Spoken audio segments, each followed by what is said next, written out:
శ్రీ గోదాదేవ్యై నమః.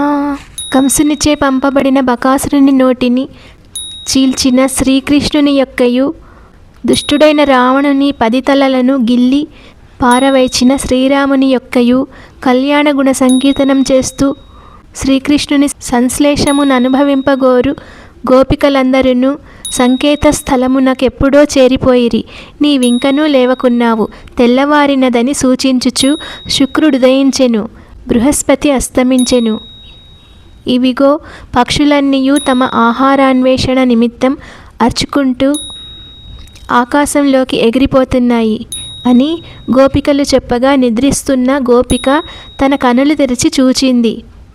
ఆమె నేత్ర సౌందర్యానికి ముగ్ధులై వికసించిన తామర పువ్వులందు వ్రాలిన తుమ్మెద వంటి కన్నులు కలదానా, ఇకనైనను లేచి రావమ్మా అని ఇంకొక గోపికను ఆహ్వానిస్తుంది గోదాదేవి. ఇదండి ఈరోజు 13వ పాసురం యొక్క భావము.